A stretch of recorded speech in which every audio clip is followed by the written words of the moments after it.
ప్రభువును ప్రియ రక్షకుడైనటువంటి దేవుని పేరిట ప్రతి ఒక్కరు కూడా ప్రభు పేరిట వందనాలు, ప్రభు పేరిట శుభములు తెలియజేస్తున్నాను.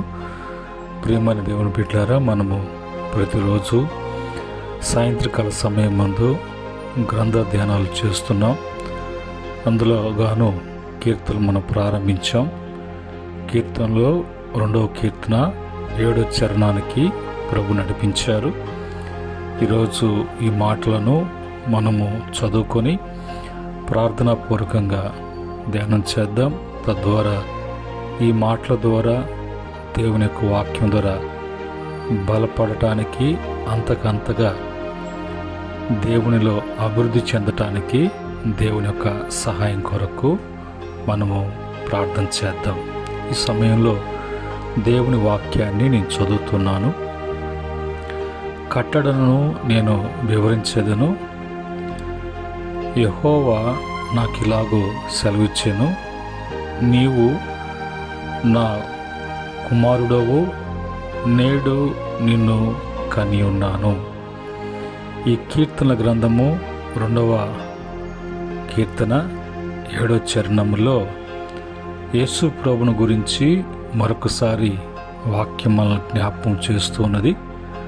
ఆయన ఈ లోకానికి దేవుని కుమారుడిగా రాకముందు సర్వ మానవాళి యొక్క పాపములో నుంచి విడిపించడానికి, పాపులకు రక్షకుడు రాకముందు ముందుగానే ప్రవచన వాక్కుల ద్వారా పలుకుబడినటువంటి మాటలు అనేక సందర్భాలలో, అనేక కీర్తనలలో, అనేక గ్రంథాలలో రాయబడినటువంటి మాటలు మనం చూస్తున్నాం. అదే క్రమంలో ఈరోజు కీర్తన 2వ కీర్తన 7వ చరణంలో యేసు ప్రభుని గురించి దేవుడు మాట్లాడుతున్నట్లుగా, దేవుడు తనతో మాట్లాడుతుండగా ఆ యొక్క మాటలను పరిశుద్ధాత్మ దేవుడు గ్రంథకర్త ద్వారా రాయించినట్లుగా మనం చూడగలం. ఇక్కడ ఆయన ముందుగానే తన కట్టడలేమిటో వివరించేదను అని యేసు ప్రభుకు ఆయన వివరిస్తున్నట్లుగా, అలాగనే ఆయన నాకు ఇలాగ సెలవిచ్చాను అని ఇప్పుడు ప్రభు తనతో చెప్తున్నట్లుగా ఇక్కడ మాటలు మనకు అర్థమవుతూ ఉన్నాయి. నీవు నా కుమారుడవు, నేడు నిన్ను కని ఉన్నాను అని పరలోకపు తండ్రి తన యొక్క కుమారుని గూర్చి తన కుమారునికి తెలియచేస్తున్నప్పుడు, నాకు ఇలాగ సెలవిచ్చినని కుమారు మాట్లాడుతున్నట్లు కుమారునితో ప్రభు ప్రతిదీ కూడా ఆయన వివరించి ఆయనన్ని కూడా ఆ కట్టడలేంటో, ఏ విధంగా ఏంటి అనేది యేసు ప్రభు వారు కూడా ఆయన అనేక సందర్భాలలో బోధిస్తున్నప్పుడు ఆ బోధనలు అంటాడు, నా అంతట నేనేది కూడా మీకు బోధించటం లేదు. పరలోకమున్నటువంటి తండ్రి నాకు ఏదైతే చెప్పి పంపించారో అదే మీకు నేను బోధిస్తున్నాను, కానీ ఇవి నా మాటలు కావు, తండ్రి మాటలు. అలాగనే యేసు ప్రభు వారు ఆయన కొండ మీదకి వెళ్ళినప్పుడు, రూపాంతరం చెందినప్పుడు ఏలియా గారు, మోషే గారు అక్కడ వచ్చి ప్రభుతో మాట్లాడుతున్నప్పుడు సందర్భాలు, వీటిని బట్టి ఆయన రాకముందు, జరగకముందు ఏమి జరగబోతుందో, ఏమి చేయబోతున్నారో విషయాలు ముందుగా ప్రవచించబడ్డాయి. ప్రవచించిన మీదట అవి నెరవేర్పు కూడా జరిగినట్లుగా మనము బైబిల్లో చదువుతున్నాము, చూస్తూ ఉన్నాం. ఆ క్రమంలో ఈరోజు యేసు ప్రభుని గురించి పరలోకం ఉన్నటువంటి తండ్రి కుమారుని పరిచయం చేస్తున్నట్లుగా, ఈయన నా కుమారుడు, నేడు నేను ఈయన కని ఉన్నాను అన్నట్టుగా కీర్తనలు చెప్పినట్లుగా క్రొత్త నిబంధనలకు వచ్చినప్పుడు మత్తయి సువార్త 3వ అధ్యాయము 17వ వచనములో, మరియు ఇదిగో ఈయనే నా ప్రియకుమారుడు, ఈయన యందు నేను ఆనందించుచున్నానని ఒక శబ్దము ఆకాశం నుండి వచ్చెను. యోర్దాను నది దగ్గర బాప్తిస్మిచ్చేటువంటి యోహాను, మరి ఆ యేసు ప్రభు బాప్తిస్మిచ్చే యోహాను దగ్గర బాప్తిస్మం తీసుకొని నీటిలో నుంచి బయటికి రాగానే మరి పరిశుద్ధాత్మ దేవుడు పావురం వలె వచ్చి ఆయన మీద దిగినట్లు ఆ సందర్భంలో ఆకాశం నుంచి ఒక శబ్దము, అక్కడ తన కుమారుని గురించి ముందుగా చెప్పబడినటువంటి మాటలు నెరవేర్పు అక్కడ జరుగుతున్నట్లుగా స్వయాన పరలోకనటువంటి తండ్రి మరి తన కుమారుని గురించి పరిచయం చేస్తున్నారు. అలాగనే మరి మత్తయి సువార్త 16:16లో కూడా అక్కడ యేసు ప్రభు పేతురుతో మరి సంభాషిస్తున్నప్పుడు అక్కడ అతను కూడా అంటాడు, అందుకు సీమోను పేతురు, నీవు సజీవుడవు, దేవుని కుమారుడైనటువంటి క్రీస్తు అని చెప్పాను అని. అన్ని సందర్భాలలో యేసు అంటే ఎవరు, మరి ఆయన మరి ఎందుకు ఈ లోకానికి వచ్చాడు, ఎందుకొరకు ఈ లోకానికి రావాల్సి వచ్చింది, దేవుని కుమారుడై ఉండి ఆయన పరలోకములో ఉండొచ్చు కదా, తండ్రితో కూడా సమానంగా కూర్చున్నటువంటి తండ్రి సమస్త వాటి మీద అధికారము మరి సమస్తం కూడా కుమారునికి స్వాధీనపరిచినట్లుగా ఆయన స్వాధీనం ఉన్నట్లుగా మరి తండ్రి యొక్క కుమారుడిగా సమస్తము కూడా ఏలుబడి చేసేటువంటి రాజుకున్నటువంటి ఆ గొప్ప తన కుమారుడు ఈ లోకానికి రావటానికి ఆయన ఈ లోకానికి వచ్చి మరి చేసినటువంటి కార్యాల గురించి మనం బైబిల్లో చూసినప్పుడు మరొక సందర్భంలో మరి యోహాను సువార్త 1వ అధ్యాయం 14వ వచనములో ఆ వాక్యము శరీరధారి అయి కృపాసత్య సంపూర్ణుడుగా మన మధ్య నివసించను, తండ్రి వలన కలిగిన అద్వితీయ కుమార్ని మహిమ వలె మనము ఆయన మహిమను కనుగొంటిమి. ఇక్కడ మరి టోటల్గా యేసు ప్రభు అంటే ఎవరు అని, ఆయన ఈ లోకానికి మరి ఎవరు పంపించారని, ఈ లోకానికి ఆయన రావటంలో ఉన్నటువంటి ఉద్దేశం ఏమిటి అని చూసినప్పుడు మొదటి యోహాను పత్రిక 5వ అధ్యాయము 19వ వచనములో ఉన్నటువంటి మాట ప్రకారంగా మనము సత్యవంతుడైన వానిని ఎరుగువలనని దేవుని కుమారుడు వచ్చి మనకు వివేకం అనుగ్రహించున్నాడని ఎరుగుదాము. ఆయన పరలోకం నుంచి రావడానికి సత్య దేవుడైనటువంటి పరమందునటువంటి తండ్రిని మనకి ఆయన ఎవరో అని తెలుసుకోవటానికి ఆయన గురించినటువంటి వివేకము మనకు అనుగ్రహించబడటానికి, మనకు అనుగ్రహము కలిగి తెలుసుకోవటానికి ఆయన పరలోకమున తండ్రి ఉన్నాడు, సర్వ సృష్టికి కారణభూతుడు ఆయనే అన్నట్లుగా ఈరోజు మనము కూడా ఆయన చేత సృజించబడినటువంటి ఆయన బిడలము అని తెలుసుకోవటానికి తెలియజేయటానికి యేసు ప్రభు వారు ఈ లోకానికి వచ్చారు. రెండవదిగా చూసినప్పుడు మొదటి యోహాను పత్రిక 3వ అధ్యాయం 8వ వచనములో అపవాది మొదటి నుంచి పాపము చేయుచున్నాడు కనుక పాపము చేయువాడు అపవాది సంబంధి, అపవాది యొక్క క్రియలను లయపరచుటకై దేవుని కుమారుడు ప్రత్యక్షమాయను.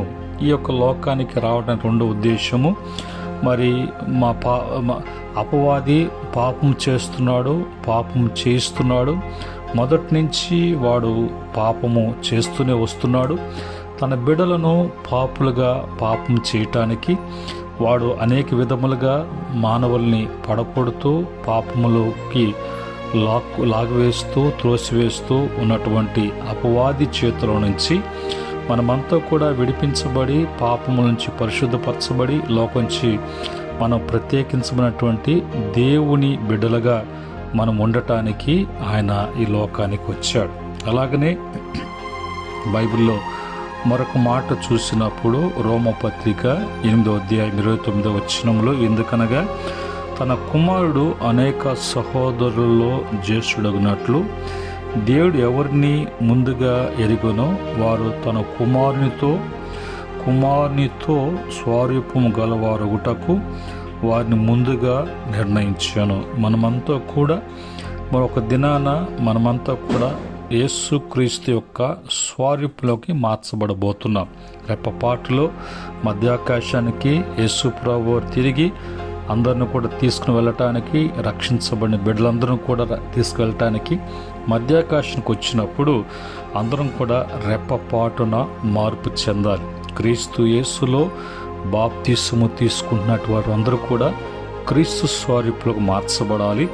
మూడవదిగా మనమంతా కూడా దేవుని కుమారులుగాను ఆయన స్వరూపంలోకి మార్చబడినటువంటి వారంగాను, మరి ప్రభు ఏ విధంగా అయితే మనలో పరిశుద్ధత కోరుకుంటున్నాడో, మనలో ప్రభు ఏది కోరి ఆయన ఏమి ఉంచి ఆది మానవుల్లో ప్రభు ఏదేం తోటలో పెట్టాడో అదే విధముగా మనము కూడా ఆ విధంగా పరిపూర్ణం చెంది తండ్రి యొద్దకు వెళ్ళటానికి ఆ విధంగా నిర్ణయించబడినటువంటి వారుగా యేసు ప్రభు వారు ఉన్నారు. అలాగనే మరి యేసు ప్రభువుని గురించి మరొక మాట రోమాపత్రిక 1వ అధ్యాయము 5వ వచనంలో చూసినప్పుడు యేసుక్రీస్తు శరీరాన్ని బట్టి దావీదు సంతానముగాను మృతులలో నుండి మరి పునరుద్ధానుడైన అందున పరిశుద్ధమైన ఆత్మను బట్టి దేవుని కుమారునిగా ప్రభావముతో నిరూపింపబడెను.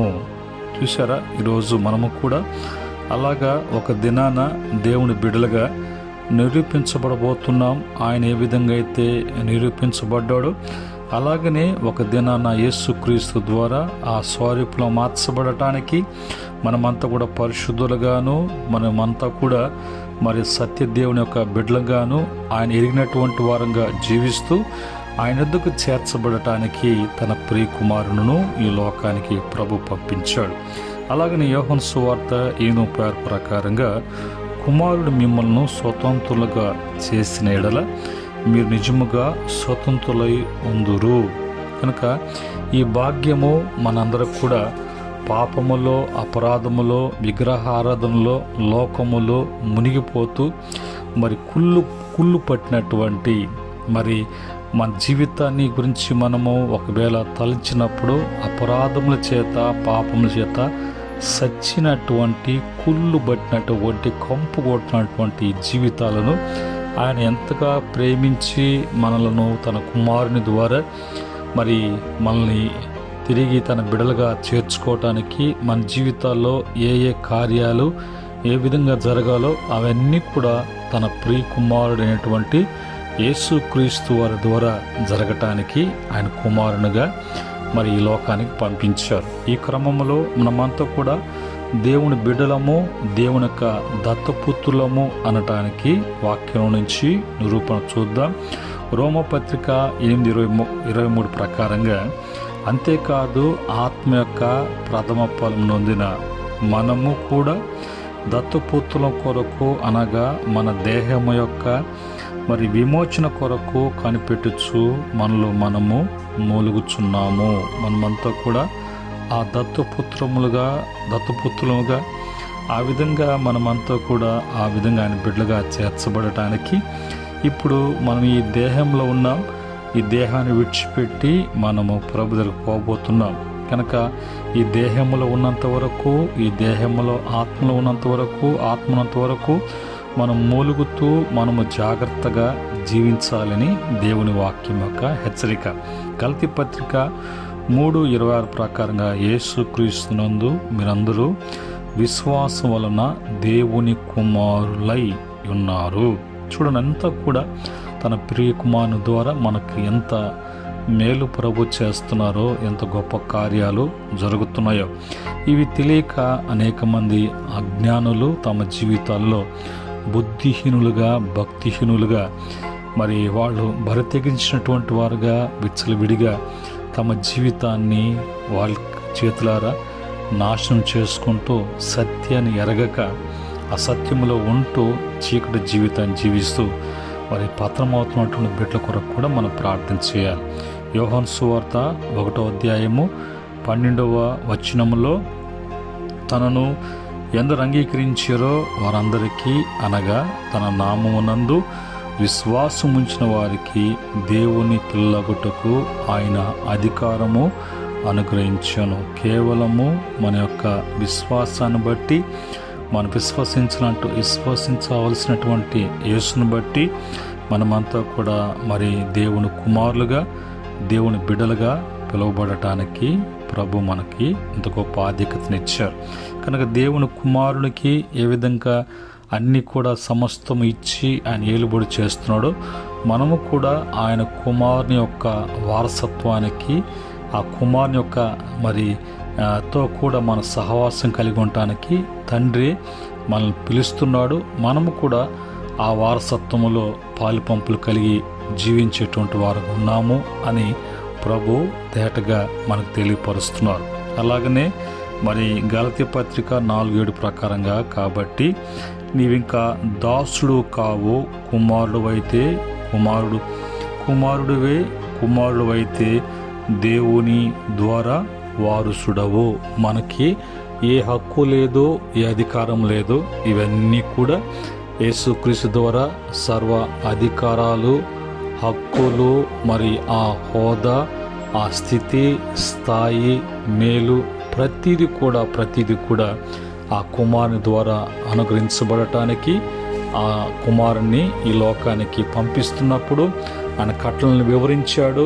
ఆ విధంగా మనకి తెలియచేయటానికి, మనం తెలుసుకొని బాగుపడటానికి, అలాగ తెలియనటువంటి బిడ్డలు తెలుసుకొని రావటానికి యేసుక్రీస్తు యొక్క మహిమ ప్రభావములు చేస్తూ ఈరోజు సువార్త ద్వారా అనేక సందర్భాలలో, సువార్త కూడికల ద్వారా, బహిరంగ మీటింగ్ల ద్వారా, అనేక ఛానల్స్ ద్వారా, అనేక గ్రూపుల ద్వారా ఆ యొక్క వర్తమానం అందిస్తుండగా, ఆ విధంగా మన ద్వారా కూడా గ్రంథ ధ్యానాలు, వేకువనే కృప వాక్య ధ్యానాల ద్వారా అనేక మాటలు, అలాగా అనేక సందర్భాలలో, అనేక ప్రాంతాలలో, అనేక బిడ్డల ద్వారా అందించబోతున్నటువంటి చివరి కాలం.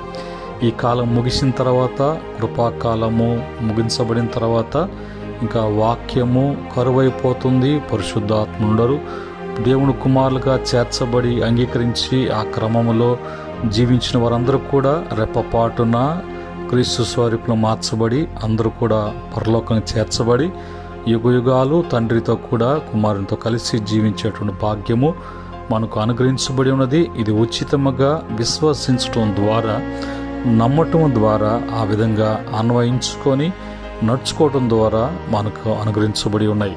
కనుక ఈ మాటలు బట్టి ప్రియమైన సహోదరి సహోదరులారా, దేవునికి ప్రియమైనటువంటి బిడ్డలారా, ఈ మాటలు మీకు ఆశీర్వాదకరంగా, దీవెనకరంగా, ఆ క్రమంలో మనమంతా కూడా ఆయన బిడ్డలుగా చేర్చబడటానికి పరిశుద్ధాత్మ యొక్క కార్యములు ప్రతి అనువనమున, ప్రతి స్థలములో, ప్రతి బిడ్డ మీద భూదిగంతాల వరకు ఆ యొక్క ప్రభావం పంచేనుగాక.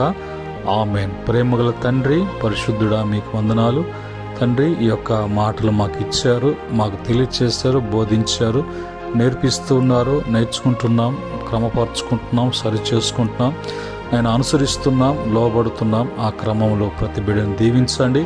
ఈ వాక్యం వింటున్న బిడ్డలు ఎంతమంది మధ్యలోకి వాక్యాన్ని తీసుకువెళ్తున్నారో ఆ బిడ్డలను, సకల పరిశుద్ధులను, ఆయన దాసులను కూడా ప్రభా ఆ విధంగా బోధించడానికి కృప దయచేయమని, మహిమ తెచ్చుకోమని యేసుక్రీస్తు నామములో అడిగి వేడుకుంటున్నాము తండ్రి.